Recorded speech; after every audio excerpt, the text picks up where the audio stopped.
The latest research in neuroplasticity tells us we're not hardwired to be a certain way for the rest of our lives.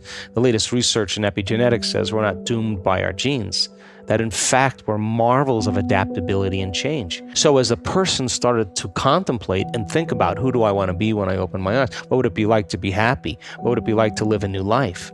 The frontal lobe is looking out into the landscape of the entire brain because it has connections to the entire neocortex, and it's got to resolve the problem. So it starts calling up different networks of neurons that are relevant to the question based on the knowledge the person learns or the experiences that they had, and it begins to seamlessly piece together this new understanding, and that's called intention.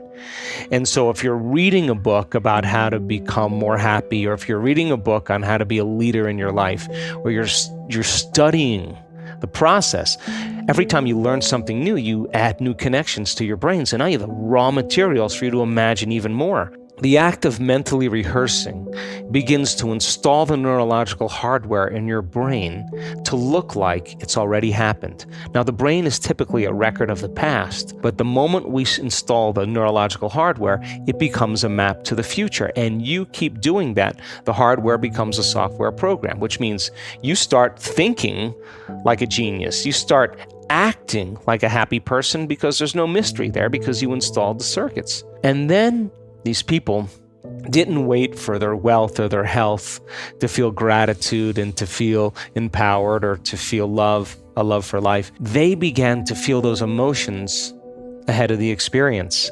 And their body, as the unconscious mind, doesn't know the difference between the experience in their life that creates the emotion and the emotion that they're creating by thought alone. The body's believing it's living in the future, in the present moment. And the stronger the emotion that they felt, the more they're going to pay attention to the thoughts they're thinking. And now all of a sudden, they're changing their biology from living in the past present reality to living in the future present reality. And I was so intrigued by this process that I went back to school to study neuroscience, because it was the answer. In the internal process of rehearsing and imagining, they had long moments where they lost track of time and space, where when they opened their eyes, they thought it was maybe 15, 20 minutes later, and it was an hour and 15 minutes later.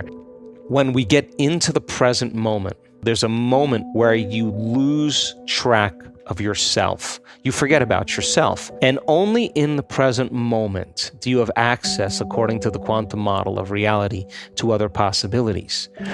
And when you're truly in the present moment, the generous present moment, that's the moment then that you are no longer living in the familiar past or the predictable future. And in order for us to change, I realized that we have to get beyond our environment. And what's our environment made of? People, husbands, kids, bosses, objects, things, places. You got to get beyond your emotions, your body, your pain, your disease. And you got to get beyond this concept of linear time. So when we get beyond our body, our environment, and time, we become pure consciousness. And now that consciousness can begin to connect to the consciousness of the field. And all of a sudden I realized that when people are nobody, no one, no thing, no where, and no time, that's the moment. They're no longer a face, they're no longer a culture, they're no longer a skin color, they're no longer a mother, they're no longer a grandmother, no longer a doctor or an attorney, they're no longer a nurse, they're pure consciousness. And that is the element that we begin to connect to something greater. So I wrote a book about it. And then I wound up on this documentary called What the Bleep Do We Know? And that became an overnight sensation. And we did all these conferences, all the scientists all over the world. And at the end of every conference, we had panel discussions.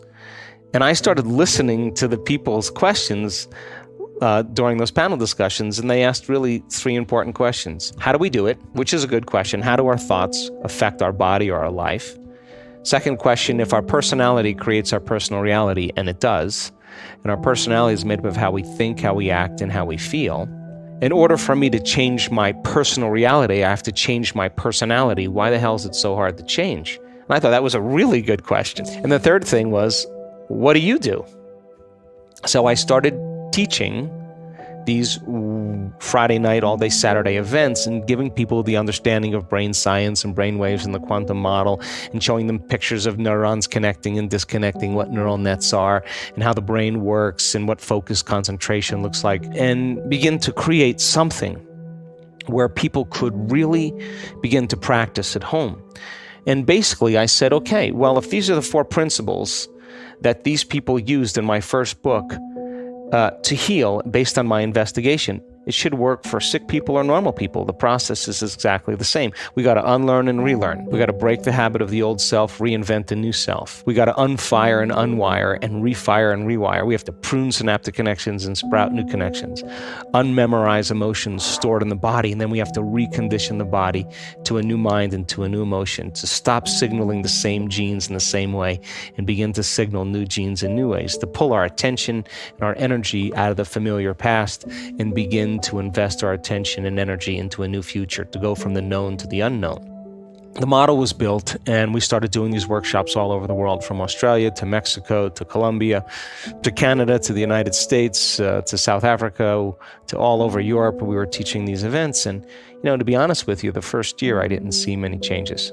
We saw some people be happier, a greater sense of well-being, but no real breakthroughs. But at the end of these introductory level courses, people would ask, can you teach another level? So then I taught a level 2, and then at the end of that, they said, could you teach another level? Then we taught a level 3, and then they said, can you teach another level? And I said, I don't know anything else. But right around that point, I started having some really profound mystical experiences. Those mystical moments were so profound that I couldn't go back to be Joe Dispenza again. And all of a sudden, I realized that every time I had one of those mystical moments, the first thing that I came to when I came back to who I was I have this all wrong. Like some layer of conditioning, how we're so unconscious to how we view the world. Some veil was lifted. And then all of a sudden, I got very passionate about the mystical, and so we started teaching a level 3.5. And then right around this time, all of a sudden, people started sending the emails in. My God, I was diagnosed with this condition. I was trying to get this job, and I changed my energy, and I changed this, and I started doing the work, and my body's healthy. Here's the blood tests, here's the scans. And all of a sudden, we started seeing that it started to catch on. And so I wrote my second book called Breaking the Habit of Being Yourself. It was a great success, and there was a great meditation in there and a how-to. And I watched many people right around this point start to make really profound changes in their health right during our events. So we went from a level 3.5 to a level 3.5 pi, and we started seeing spontaneous remissions right in our events. And all of a sudden, I knew that I had to change everything. So then I gathered a team of scientists and researchers and said, what is going on here? I knew that it was happening in real time. So I gathered a team of researchers and scientists, and we started measuring. We started measuring brainwaves.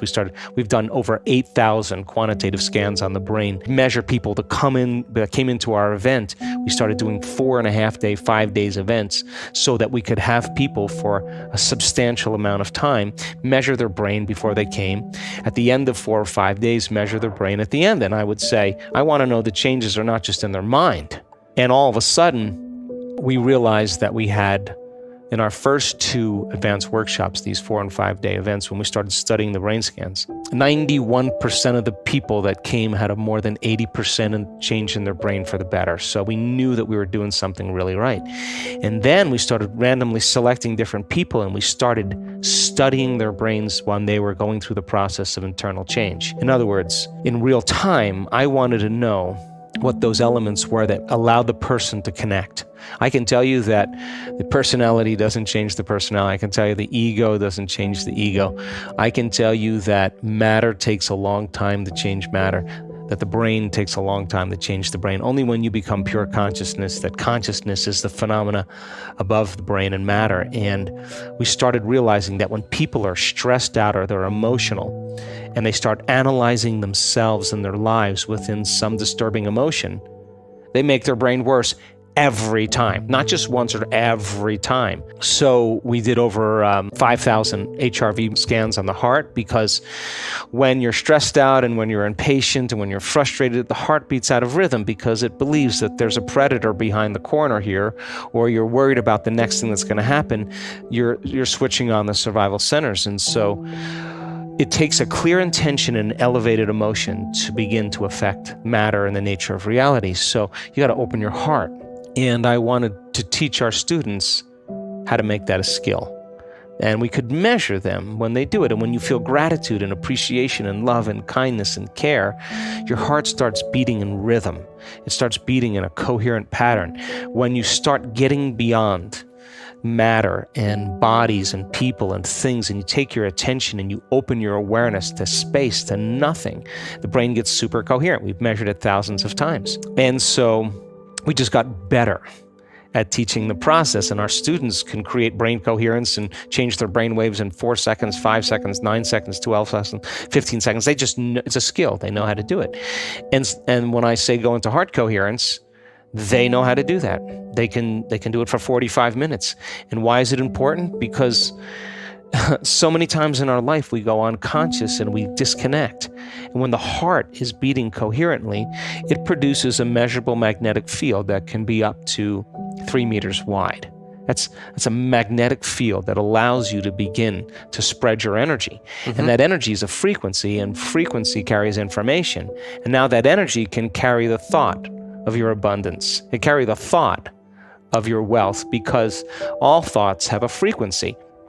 The emotion of guilt, the energy of suffering cannot carry the thought of abundance or health, because it's not the same energy. And just like you could say, I'm healthy, I'm healthy, I'm healthy, I'm healthy with your conscious mind, and if your body's been emotionally conditioned into unhappiness or pain, that thought never makes it to your body, and there's no connection between the mind and body. So when people elevate their emotional states, like in a state of gratitude, the emotional signature of gratitude means the event has already happened. It means when you give thanks, you're getting something. So when you start giving thanks, your body's in a perfect state of receiving. So we want people to change their energy and to create this heart coherence, and we want to measure them. We want to know that we can say to them, you're doing it or you're not doing it. So we measured the energy of the room, because we started seeing people saying, wow, the energy is incredible. And so many of our events in the 19 different advanced workshops we did in the last 5 years, the energy in the room has always gone up. We measured the energy around people's bodies. If you're freeing your body from the chains of those emotions that keep you anchored from the past, you should go from particle to wave, from matter to energy, liberating energy and freeing your body. So we measured the energy centers of the body, because we teach our students that each one of these energy centers are centers of information. They have their own frequency, they have their own intent, they have their own consciousness, they have their own glands, their own hormones, their own chemicals, their own individual little brains, and they're under the control of the autonomic nervous system. So people have to learn how to change their brain waves to get into their autonomic nervous system to begin to reprogram these different energy centers. And I thought, well, people are healing, but let's find the instruments to show us that those changes are actually scientifically based. So we found an instrument in Russia, and we measured thousands of people's energy. We also have done measurements on immune regulation, and we found that just a few times a day, 10 minutes a day for 4 days, just elevating your emotional state will strengthen your immune system by more than 50%. We've measured genetic changes. We've measured 7,500 different gene regulations, and our students have changed their genetic expression in 4 days. Genes that downregulate tumors and cancer growth, genes that are responsible for neurogenesis, not just making new connections, but the growth of new neurons in response to novel experiences and learning. The gene that stimulates or downregulates oxidative stress and begins to cause the body to move back into balance, anti-cancer, anti-aging, anti-heart disease, anti-stroke, anti-neurodegenerative.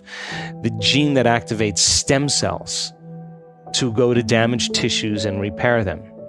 The gene that activates microtubules. The microtubules are the skeletal structures of the cell that vibrate and emit light, coherent light and information.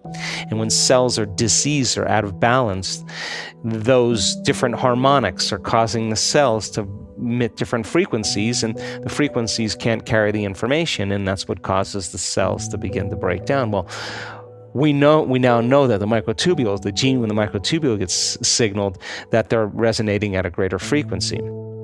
And so our most recent research was measuring telomere lengths. And telomeres are the little DNA shoestrings that every time a cell divides, it gives up a little of that shoestring. And so the body begins to biologically age. So my question was, could we reverse that? So we randomly selected 32 people. We asked them to do meditation for 60 days. And 74% of those people had a change for the better in their telomere length. We had 40% have a significant change, and we had 23% have a dramatic change. In other words, they got a certain percentage of their life back. One lady, we measured the telomeres at the beginning of the event. 4 days later, we measured the telomeres, and we measured the telomeres 60 days later. The scientist said to me, you're not going to see any changes in telomeres 4 days later, because telomeres, as I understand, it's like hair or fingernails. They take time to grow. But I said to the scientists, we're witnessing people get their hearing back in one meditation. Why not once, not twice, not 3 times? We have people with skin rashes come out of a meditation and the skin rash is gone.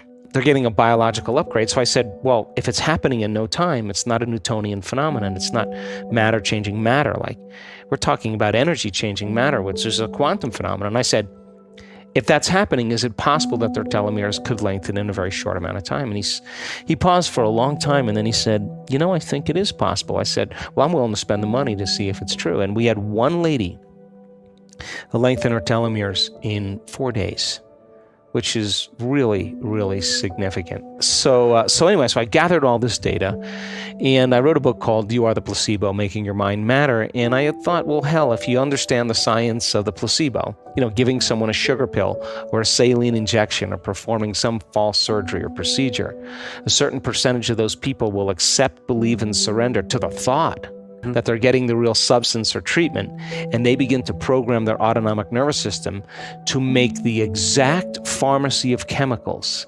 equal to the substance they think they're taking. Now, that's not light dinner conversation.